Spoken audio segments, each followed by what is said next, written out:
नमस्कार। आप सबका हार्दिक स्वागत। आज हम काफ़ी देर से जो डिमांड थी कई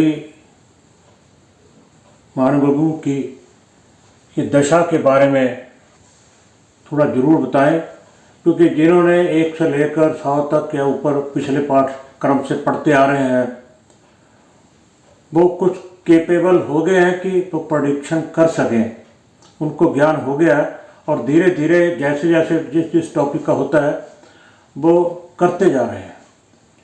परंतु वो कहते हैं दिक्कत हमें आती है भी हम ये तो बता देते हैं कि ऐसा होगा। जब हमारे सामने प्रश्न ये आता है कि कब होगा तो हम दशा को कैसे लगाएं, कौन सी दशाएं लगाएं, क्योंकि ज्योतिष के अंदर कई किस्म की दशाओं के बारे में चर्चा की गई है, चाहे योगिनी दशा हो, विंशोत्तरी हो और भी है। तो हमें कौन सी दशा का ज़्यादा विचार करें, किसका सटीक प्रभाव जो है ग्रहों के ऊपर दिखाई पड़ता है, भी इन दशाओं से हम अच्छी तरह से फल कथन कर सकते हैं। तो जो पराशर जी महाराज ने ज़्यादा जोर दिया है वो है विंशोत्तरी महादशा। विंशोत्तरी का अर्थ ही है 120 वर्ष। 120 वर्ष पीछे जब नक्षत्रों की बात हुई थी तब दशाओं के बारे में भी बताया गया था कि जैसे सूर्य के 6 वर्ष, चंद्रमा के 10, मंगल के 7, ये सारे जो है वहाँ बताई गई थी और कैसे 120 बनता है। और जब नक्षत्रों के नामकरण की बात की थी तब वहाँ दशा भी थोड़ी स्पष्ट की गई थी कि कैसे शुरुआत दशा की होगी। वो मैथमेटिकल का प्रश्न है, उसकी चर्चा अलग से होगी कैसे निकालनी है। वैसे तो आजकल टेक्निकल ज़माना है, तकनीक का युग है, हमें सब कुछ मिल जाता है और एक्यूरेट भी होता है। हाँ, बहुत से सॉफ्टवेयर ऐसे हैं जिनमें कुछ खामियां हैं।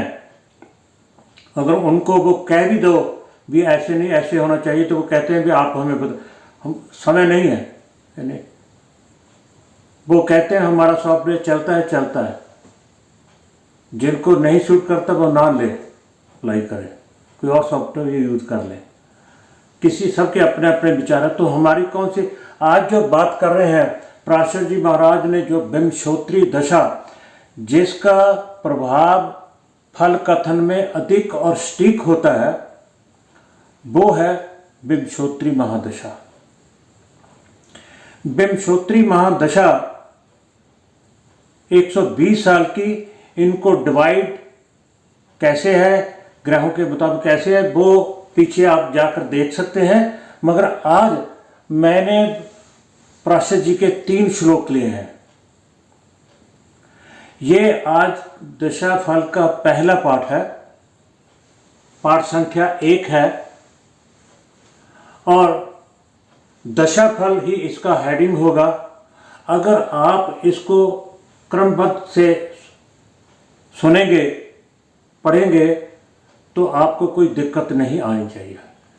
इसकी प्लेलिस्ट अलग होगी, मगर ये आज का पहला लेसन है। आज मैं श्लोक ये 3 ले रहा हूँ, इसके बाद श्लोक नहीं लूँगा। इसके बाद सिर्फ फल कथन ही करेंगे, महादशा और महादशा के अंतर दूसरों ग्रहों की अंतरदशा वो कैसे निकाली जाती है वो भी मैथमेटिक्स का है, वो अलग से पाठ हो गए मैथमेटिक्स।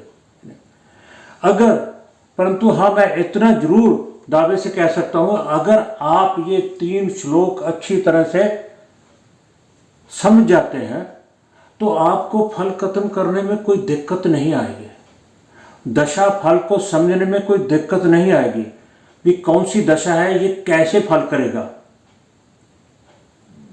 ये बहुत ही स्पष्ट पराशर जी ने लिखा है। अगर हम इसके ऊपर थोड़ा सा भी, ये 3 श्लोक है, अगर 3 श्लोक आपने समझ लिए तो समझिए आपने दशा फल समझ लिया, दशा को लगाना सीख लिया।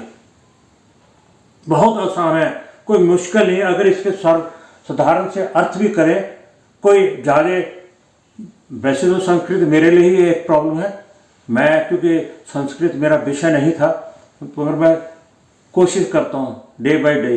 जो पहले था वो अब फिर नहीं, जो फिर अब नहीं, अब से आगे सुधरता जाएगा, जो प्रॉब्लम का, समस्या का है, समाधान होता जाएगा बोलने में। तो पहला श्लोक लेते हैं, यहाँ पे क्या कहते हैं पराशर जी महाराज। साधारणम विशिष्टम च, साधारणम विशिष्टम च दशानाम द्विविधि फलम, द्विविधि फलम।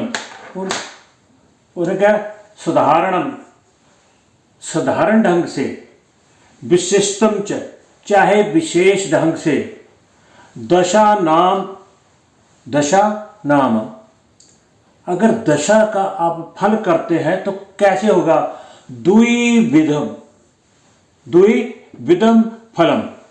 सिर्फ दो ढंग दे नाल ही दशा का फल कथन किया जा सकता, चाहे विशेष होवे, चाहे साधारण ढंग ना करो, चाहे किसी विशेष ढंग ना करो, पर फल कथन किमें होएगा, सिर्फ दो ढंगा दे नाल।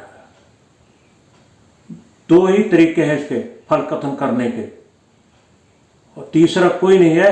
ये स्पष्ट रूप से पहली लाइन में ही पराशर जी ने मैत्रेय जी को संबोधन करते हुए कह दिया।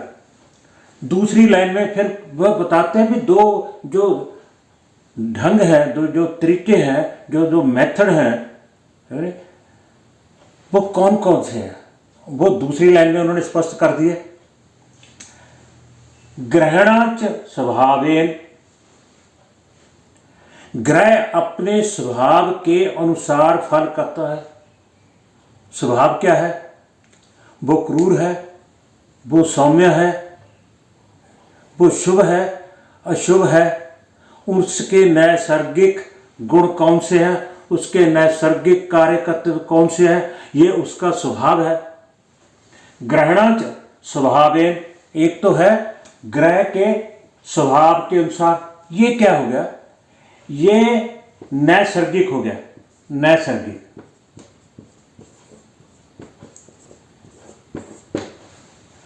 एक तरीका कौन सा हो गया, नैसर्गिक, जो उसका स्वभाव है, चाहे क्रूर है, शुभ है, अशुभ है, पीड़ित, और नैसर्गिक रूप से उसके कार्यकर्तव्य क्या है,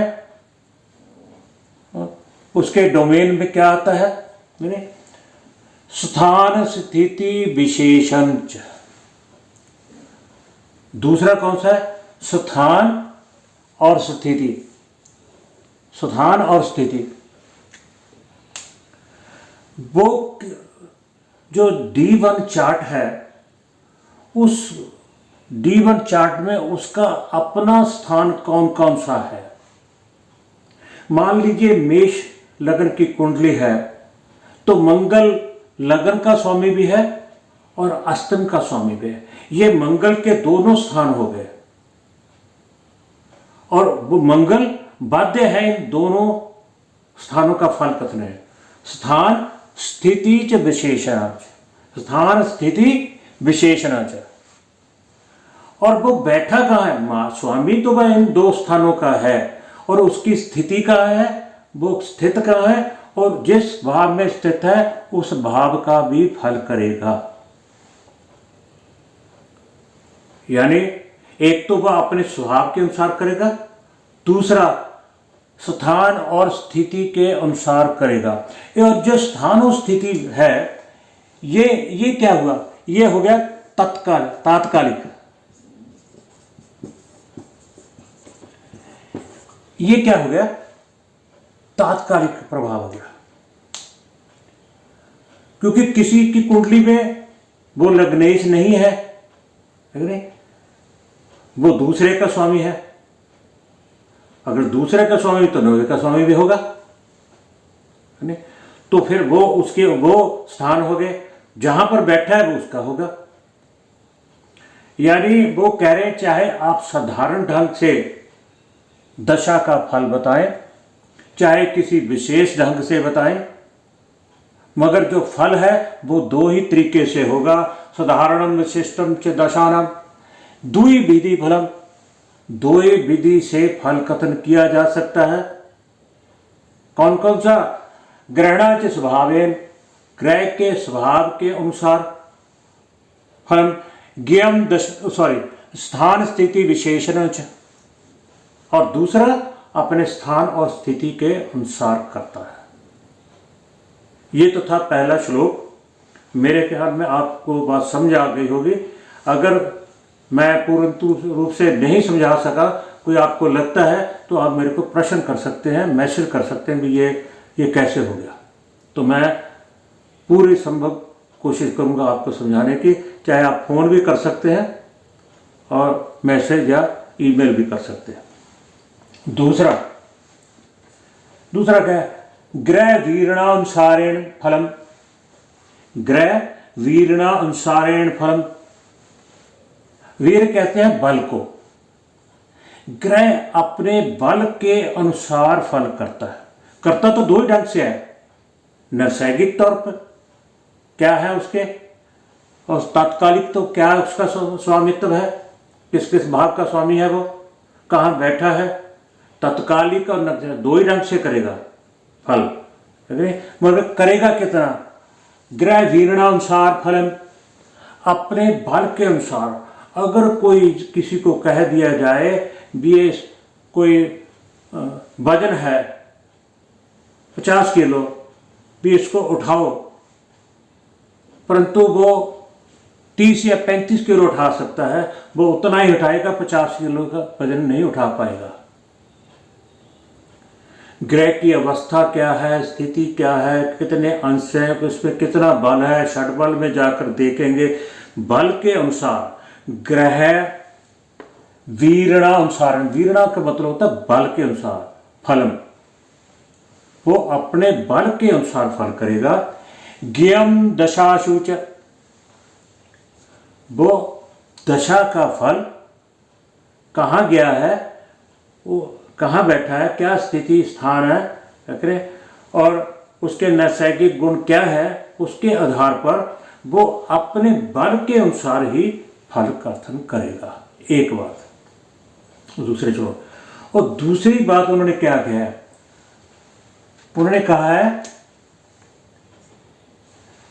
आद्य दृष्काणे खेटे, आद्य दृष्काणे खेटे, खेटे कहते हैं ग्रह को। आद्य दृष्काणे खेटे दशा समय फलम विदित, दशा समय वे फलम विदित। वो जो ग्रह है किस दृष्काण में है, अब बात ये समझने वाली आ गई, क्योंकि हम कह देते हैं क्योंकि बात महादशा की चल रही है कि सूरज की 6 वर्ष की महादशा है, चंद्रमा की 10 वर्ष की महादशा है। क्या वो सारी दशा में ही 10 साल में ही फल करेगा? करेगा तो सही, मगर कितना करेगा? आद्य दृष्काणे खेटे, वो किस दृष्काण में बैठा है, उसके अंश कितने, तभी अंशों को लिया गया। महत्ता क्यों दी गई है? ये नहीं है कि आप जब पहले भाव में बैठा है जो मर्जी कह दो ये ऐसा होगा, ऐसा होगा। वो एक्टिव कब होगा, पूर्ण रूप से एक्टिव कब होगा, उसके अंशों के ऊपर पता चलेगा। एक राशि में 30 अंश होते हैं। 30 को 3 दृष्काण, 3 से डिवाइड करेंगे तो एक दशकान का अंश कितने हो गए? 10 अंश हो गए। वो ग्रह जो है अपने कितने अंश का है, वो किस दृष्काण, आधे दृष्काणे खेते, किस दृष्काण में ग्रह बैठा है, आश्रय लिया है उसने, उसके अनुसार गे दशा सूच, वो दशा उसे दशा अनुसार उस दशा का फल करेगा। अगर तो पहले दृष्कान कौन से? 0 से 10 डिग्री, 10 से 20 और 20 से 30 डिग्री। ये पहला दृष्कान है, फर्स्ट। ये सेकंड दृष्कान है, ये थर्ड दृष्टांत, तीसरा दृष्टांत। अब कोई ग्रह कितने अंश का है, किस दृष्टांत में आता है, किस दृष्टांत में आता है, उसके अनुसार वो एक्टिव जो विशेष फल है। अगर मान लिए सूर्य की महादशा चल रही है, सूर्य की महादशा 6 साल के होते हैं, सूर्य जो है 12 डिग्री का बैठा है, तो कौन सी आ गया, दूसरे दशकांत में आ गया। जब 10 डिग्री क्रॉस कर देगा, 10 से 20 डिग्री में, उस समय वो पूर्ण रूप से फल करेगा अपनी दशा का। यही बात है, अगर वो 10 डिग्री से 20 से 30 डिग्री में, तो तीसरे दशकांत में आ गया, तो तीसरे दृष्टांत में आ गया। अगर 0 से 10 डिग्री है तो पहले दृष्टांत में है। ग्रह के अंश देख लेने, इसीलिए मैं कहता हूं फल कथन करने से पहले ग्रहों की कितना बल है और क्या अंश है, कौन से दृष्टांत में। पीछे दृष्टांत की बात की, D3 की हुई यानी जेल यात्रा, 64 अनुमान, सब कुछ कर चुके हैं हम। दृष्टांत तो दृष्टांत के अनुसार वो आद्य दृष्टाने खेटे दशा स्वभावेन फलम विदेत, उसके मुताबिक किस दृष्टांत में है, उस दृष्टांत के मुताबिक वो विशेष फल देगा। पहले श्लोक में थी कि जो दो ही ढंग से, चाहे साधारण करे चाहे विशिष्ट करें, दो ही ढंग से फल देगा ग्रह दशा के अनुसार। एक तो था, देखिए ना, ग्रह है, मैं फिर एक बार स्पष्ट कर देता हूं, दो ही है, नैसर्गिक ठीक और तात्कालिक। कोई भी ग्रह फल करता है वो स्वभाव, ये स्वभाव है, स्वभाव ये उसका है, स्थान स्थिति है, स्थान और स्थिति है, ये स्थान और स्थिति है, ये दोनों इसी ढंग से। और दूसरे में क्या कहा गया है कि वो अपने बल के अनुसार करेगा और वो दृष्टांत के किस भाग में बैठा है, दृष्टांत के किस भाग में बैठा है उसके अनुसार वो फल करेगा। अब तीसरा श्लोक लेते हैं।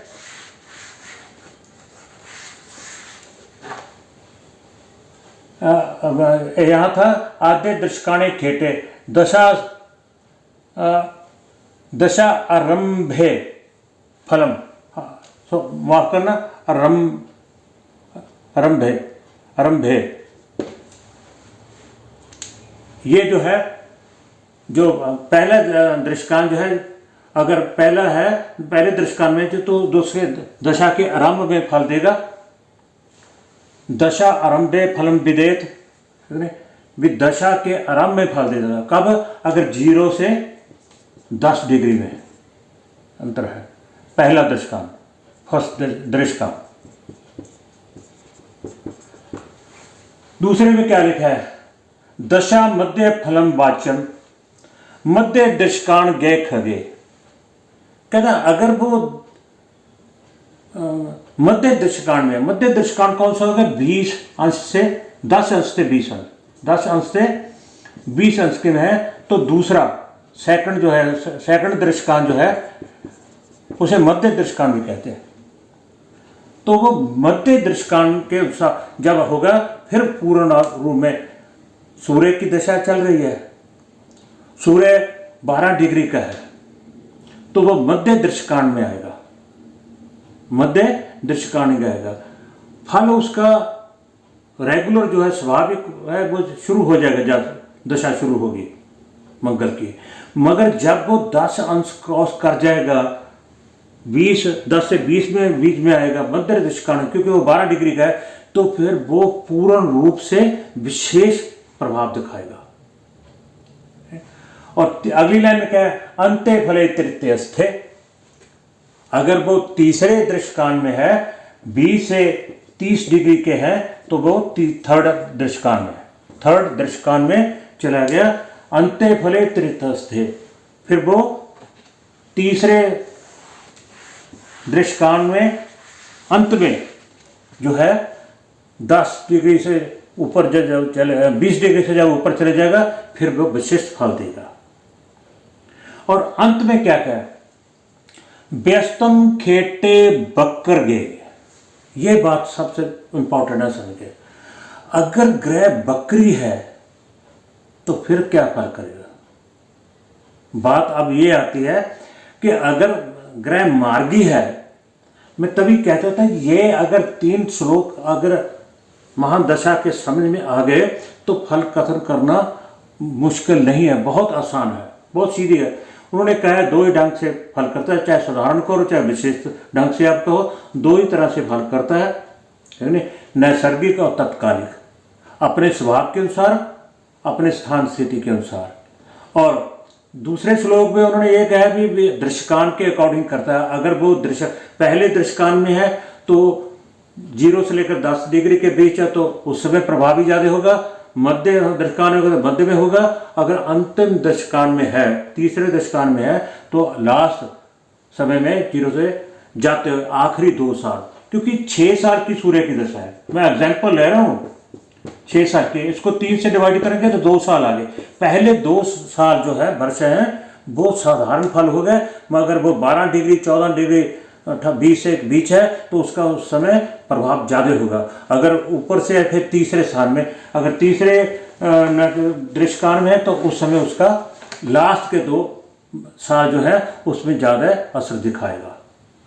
कोई भी है, किसी की 18 वर्ष की है, किसी की 17 वर्ष की है, किसी की 16 को, उसको 3 से डिवाइड कीजिए और देखिए कि ग्रह किस दशकान में आता है, उस दशकान में उसका प्रभाव ज़्यादा होगा। उन सालों में किसी के 18 साल की दशा है तो पहला दशकान 6 वर्ष का हुआ, दूसरा दशकान जो है 6 वर्ष का हुआ, 6 से लेकर 12 तक, और उसके बाद 12 से 18 तक। वो 6 वर्ष मध्य के पहले कौन से प्रभावी ज़्यादा होंगे, इस बात का ध्यान रखना चाहिए। अब बात आती है बक्र की।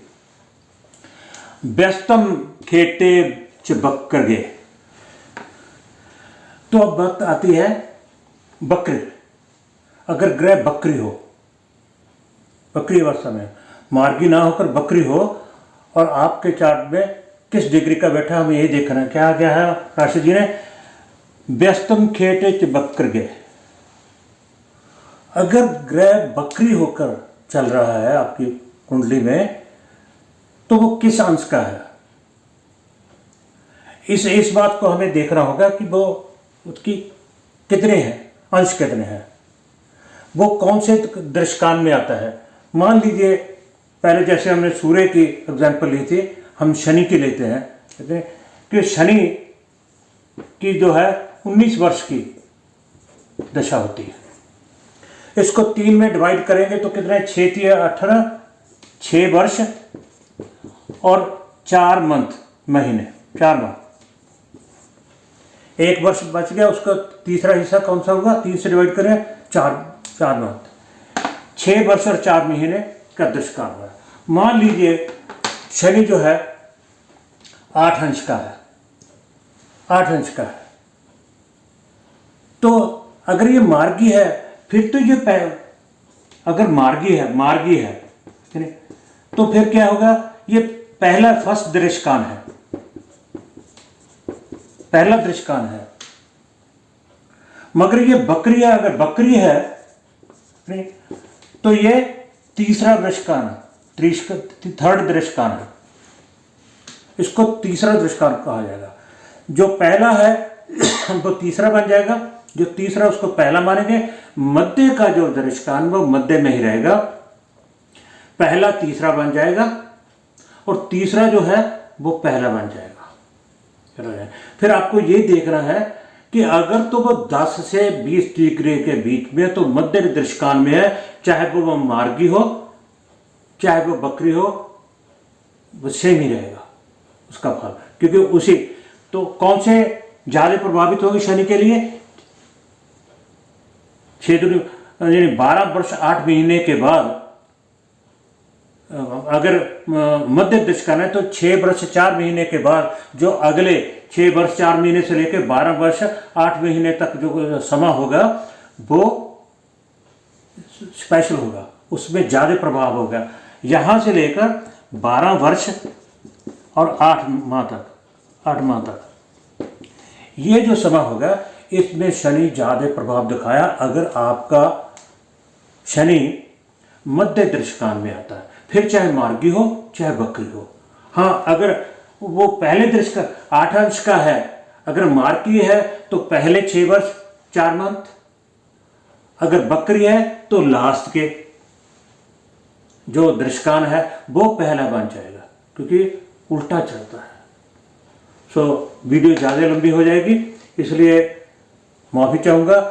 और जो अगर कोई आपको ये नज़र आए कोई कमी है तो प्लीज़ मैसेज ज़रूर कीजिएगा, हम उसको सुधारने की कोशिश करेंगे। हो सकता है कई बार, मैं पहले भी कह चुका हूँ, कई बार बोलते बोलते टंग जो है स्लिप कर जाती है, तो हमारा कहने का कोई तात्पर्य ऐसा नहीं होता। कई लोगों के मैसेज या फ़ोन आते हैं, आपने इसको ऐसे बोल दिया, वो वैसे नहीं, आप हमारा कहने का अर्थ समझिए, हम क्या कहना चाहते हैं। मेरी वीडियो को लाइक शेयर और सब्सक्राइब जरूर कीजिएगा, और मेरे चैनल को। तो आप सबका बहुत बहुत धन्यवाद।